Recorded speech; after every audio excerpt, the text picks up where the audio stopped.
Good afternoon, and thanks for joining us. I'm Tim Gordon. In Southeast Portland today, a group of moms demanding action.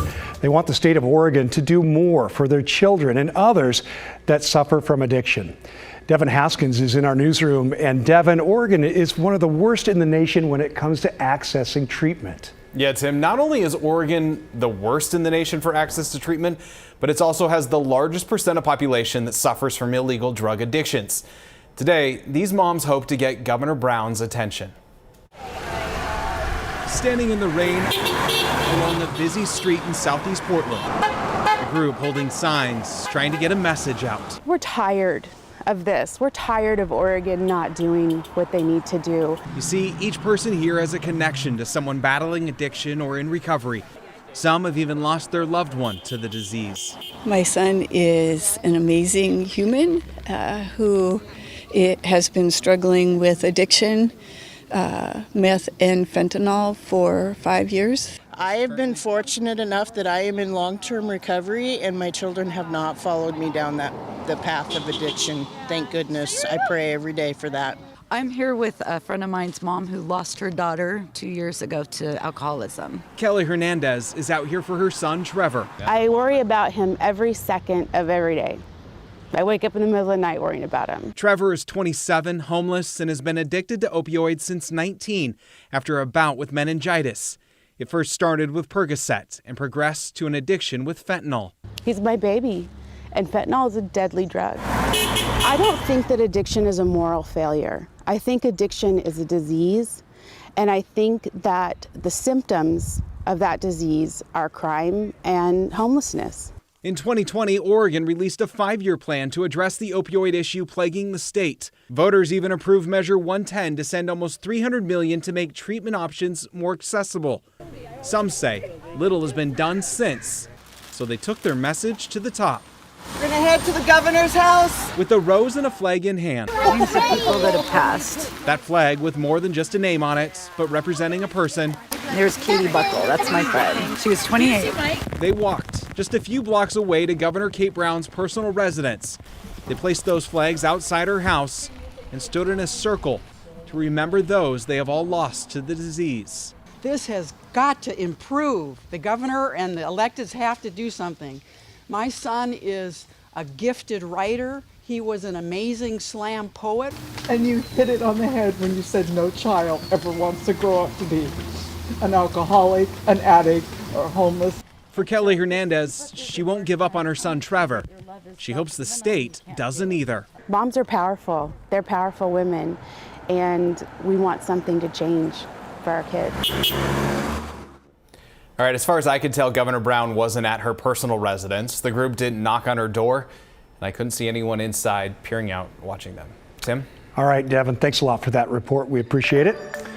And now we're going to bring in Chris McGinnis, who is pulling a lot of duty, man, morning and evening. Well, Joe needed to have some time home with his wife and beautiful mother of his children as well. Yeah. So I hope he's enjoying his day off. For sure. Mother's Day forecast. You know, we're just cold out. It's just cold, Chris. It's kind of lousy. It's kind of lousy. Yeah, the weatherman had one job today and he didn't deliver. Well, you know. What do you think? What do you suppose the average high for May 8th is?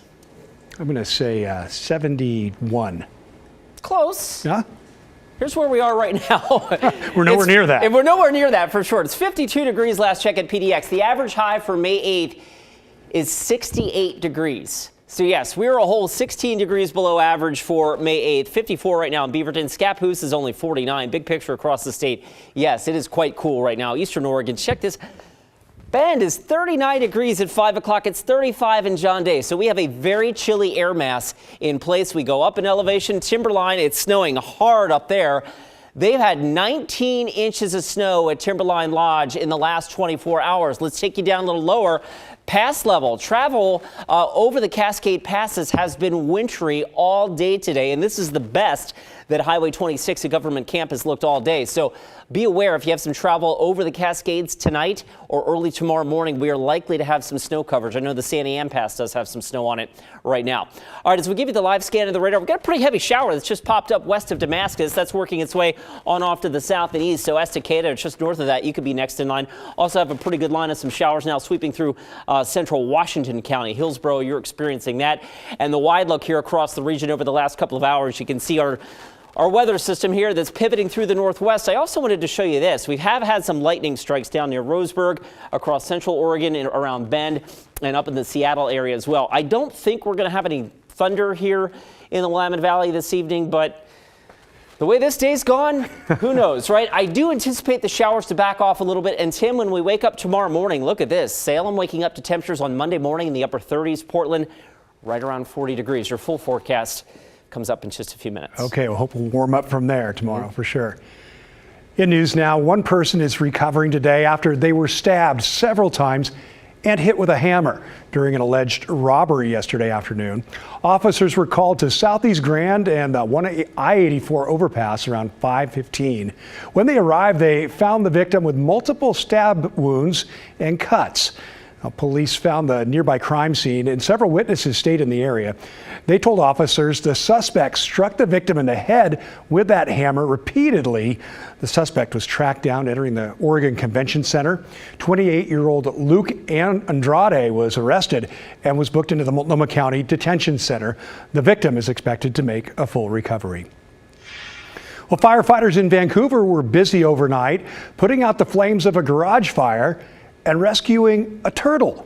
Crews were called to the home near Southeast 34th Street and 176th Avenue near Fisher's Landing. When they arrived just after 11, they found heavy smoke coming from the garage of the house. Luckily, everyone got out of that house safely, and crews were able to rescue that pet turtle from the garage. Officials say it took 14 firefighters about 15 minutes to put out that blaze. The cause now under investigation. Well, Oregon wants to create the best paid leave in the country. A new program would provide up to 12 weeks of paid leave for workers. Christelle Kumwe explains what it means for employees and employers. The Paid Leave Oregon program will allow workers to take paid time off to address some of life's most important moments. Well, I think it's very exciting that Oregon is a trendsetter in this area and that we're one of the first states to be implementing paid leave. Karen Hamabaugh is the director of the program developed by the Oregon Employment Department. Paid Leave Oregon includes family leave for family health emergencies, medical leave for a worker's own health, and also safe leave for victims of sexual assault, domestic violence, harassment, or stalking. It's unfortunate that it has taken until 2022 for policies like this to be in place. Brandy Salover is the executive director of nonprofit Sexual Assault Resource Center. Really takes, again, that burden off of folks' shoulders to know that it's not going to be leave that they're going to have to take unpaid or they could potentially lose their job. If workers have been with their employer for more than 90 days, their job is protected while on paid leave. The paid leave program is funded by a trust fund. Hamabaugh says both workers and employers will contribute to the fund through payroll taxes. But the maximum contribution rate would be 1% of gross payroll. And then that shared contribution where the business pays 40% of the contribution and the individual pays 60%. All employers except federal and tribal governments are required to participate in the paid leave program. It's so important for us to make sure that we're equalizing the playing field and really addressing generational poverty that has occurred for people who aren't able to take time off. Employers will begin payroll contributions in January 2023, and workers will be able to apply for benefits in September of next year. I'm Christelle Kumwe for KGW News.